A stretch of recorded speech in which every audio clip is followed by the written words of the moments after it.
I'm good. How are you? I'm good. So obviously I'm here today to interview you about the international event, and then I'm just going to kind of reflect on the interactive events. So just to kind of start, what was the inspiration behind creating the internationals? So it dates back to 2006, and I had moved across to Scotland. I was living in Dundee at the time, and I took the best part of a year, I guess, to go and train in Scotland, but then to also bounce across to all the different parts of the world and check out all the major championships. A bit of a world tour, I guess. So I went across to the Canadians and experienced my first Canadians, which was just like absolutely mind blowing. It's such an amazing event. And that was in Calgary in 2006. And then I dropped down to South Africa, and it was the All African Championships that I was in. I didn't get to do the South African because that collided with the USIR. So I then popped up to Saratoga Springs and competed in the USIR, and then came back obviously for the typical August month that I've been doing since I was a young lad in Scotland. And just from bouncing around all those different events, there was opportunity. And so I came back to our committee here that ran the local championship. I went and spoke with some councillors and some influential politicians and said, Highland dancing is really embraced in Australia. There's an opportunity. This is the things that happen around, other parts of the world. And I think we can use the best bits of what goes on in all of those countries and really deliver something, truly special here in our own region. And well, they just kind of pulled out the checkbooks and said, mate, you can make it happen, go for it. Yeah. And just quickly, so a lot of the other interviewees said that their one word was inclusive of your event. What was your aim when creating the event? So, yeah, I mean, obviously in watching all the videos and seeing that word come back is a delight to hear, because the word event for me doesn't speak to one singular box or one part of a community. It speaks to the whole community. And so from competitors and every single level within the competitive strategy that we've got, to spectators, to teachers, to those who have been involved in years gone past but not anymore, but still part of the community. And for me, an event encompasses all of that. And so over the years, we've tried to identify any opportunity where we may not yet be delivering to a certain section of the community and ensure that we bring that in. And we've done that with the help of the community. The committee behind the internationals is very open-minded and progressive, but we also have been blessed with people being very generous with where they see opportunity, and from that blend of suggestions and opportunity popping up, and then the committee not saying no. It's just evolved to make sure everybody that walks through the door feels like a sense of belonging. Throughout the years, is there a particular memory that stands out for you? Look, it's a hard one. When we first ran the event in 2007, there's a number of key things that did happen there that really do stick out. And that was the opening night was we put on a show called Down Under the Kilt Dreamtime Stories. Dreamtime Stories speaks to the Australian First Nation people, and we told the story through a number of iconic Australian creations, but we also really tried to connect where we could with our Indigenous community. And in the piece, we had a local didgeridoo player come through and was playing the beautiful didgeridoo, and then the whole Australian dancing community there. We had some guests from overseas, and it was just, for me, it was kind of a bit of like an Olympic or Commonwealth Games moment. I mean, not to the grand scale, of course, but it just had that real sense of culture, and it was a new event and had been embraced by the community. So that really sticks out for me. But then going through, I mean, when we had Real Men Do Dance, one of my great passions is making sure male dancers are seen and embraced and supported in the sport. So when we put Real Men Do Dance on, and the cast of Real Men Do Dance came out from all different parts of the country, that was that's a moment in time that I'll be with me for the rest of my life. And I guess probably the biggest one recently, we have a Hall of Fame, which I mean is a common thing of the big events, celebrating the people who have been really iconic within the events.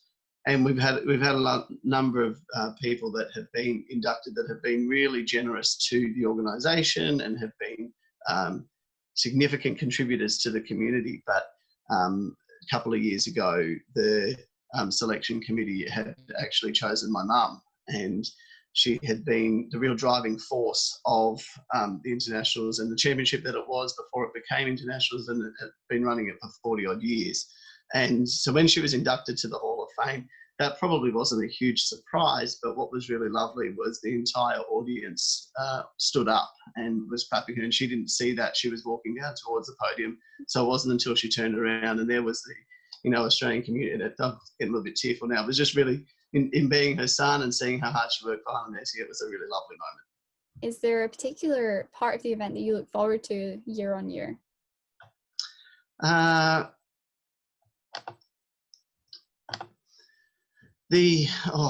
a really tough one.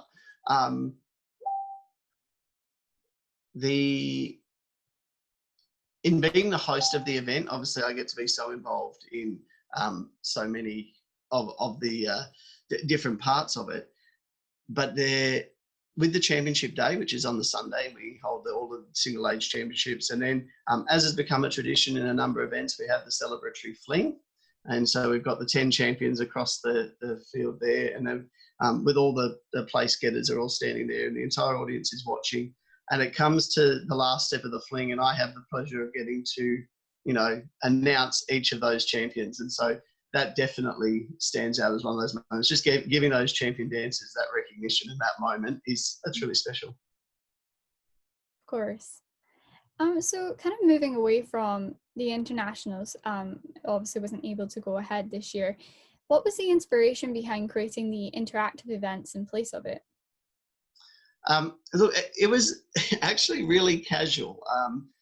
We were watching, as I think every event around the world was watching, will we be able to go ahead? It was in March, and there was so much speculation of, oh no, we'll be right. It's 4 months away. The cancelling of events was very new, and obviously people were quite supportive of the immediate events not going ahead because that was the right thing to do. But the future was very open. And then as each day and month and went on, it became more increasingly clear that this was not going away anytime soon. And so we got to the point where a decision had to be made. And that wasn't a difficult part at all, because like everywhere, the right decision was to make sure that we were keeping the community safe, and to have mass events with large gatherings of people just is not something that could happen. So that decision to not go ahead was pretty easy. As sad as it was pretty easy. So in doing that, I just flippantly said, well, we'll do something online. Don't know what, we'll do something. But the main event's going to obviously be off.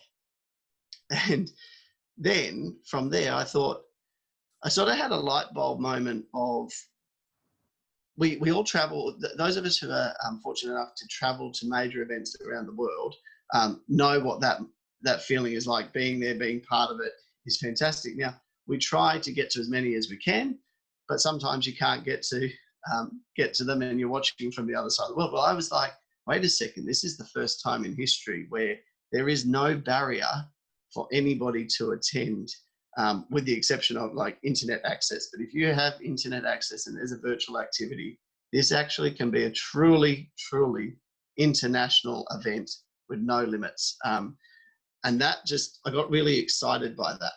And so that was then I thought, okay, well, I'm going to start to reach out to some people and with a blank canvas and see what we can do.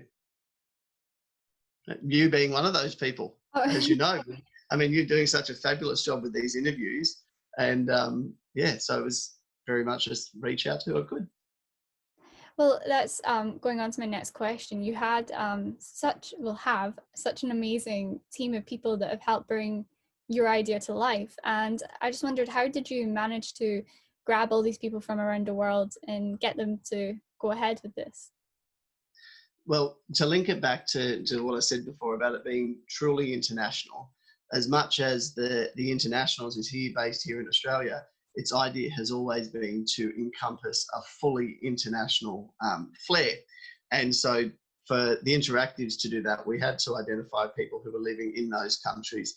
And for a number of reasons, obviously legislative reasons. The legislation in every country is different, and particularly at the moment, some countries are moving faster than others. So that was really important. Plus, then when you go into a virtual world, data protection, all those sorts of things differ in different countries. So we needed to make sure we had the expertise from within those countries. Then, of course, to be able to reach out to the dancing communities within those countries, it needed to be locals. So I looked at what had been happening, who I had seen it's a large network, the Highland dance community. And I was watching who'd sort of gone, well, this is what we're left with. We can't be in the dancing studio. We can't have dancing events, but what can we do? And there were some really key players who had some fantastic initiatives. You're a Real Insight was one of the first ones that got people thinking about dancing in such a positive way, even though we couldn't, be doing what we normally know.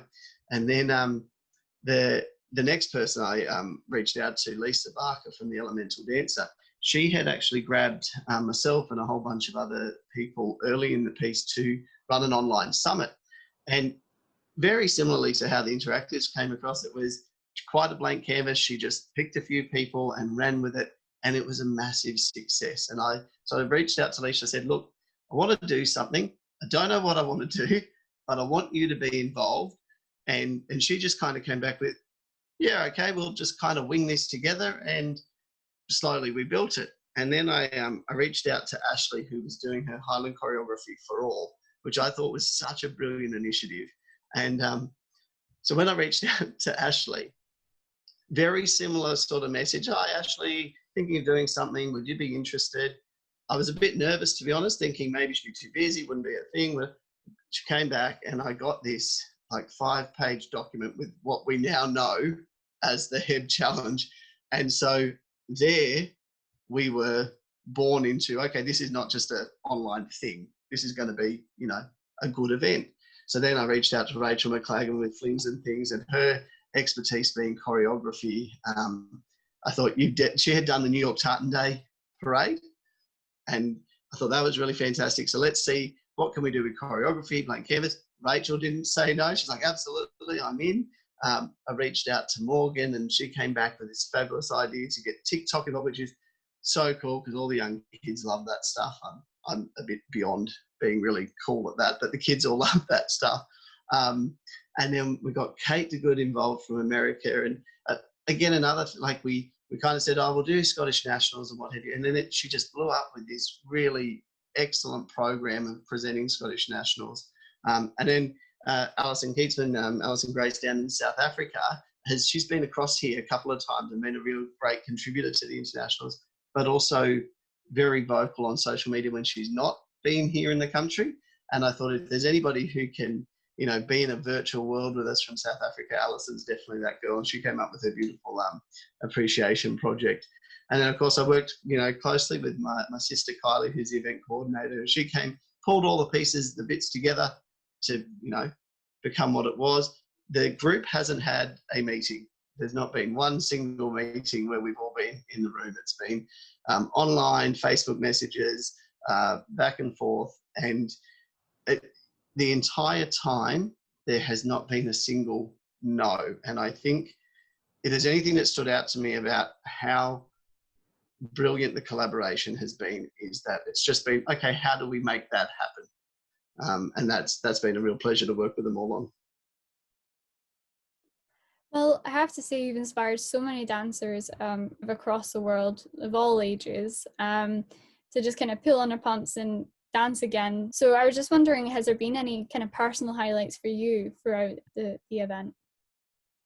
Look, the entire 6 weeks has been sensational, because whilst we had the program and when it all came together, we were pretty proud of what we'd put together. We thought, yeah, there's definitely some legs on it.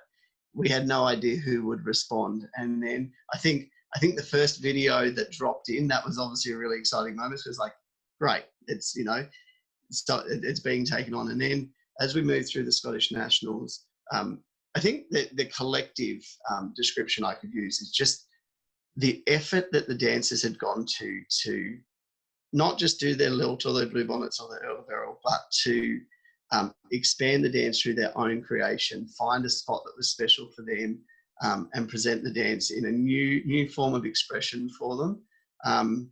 And when you see people commenting throughout the page, I think that's been something that's been a bit of a common thread for everybody. We've all kind of got to go to different parts of the world, sitting in the comfort of our own home.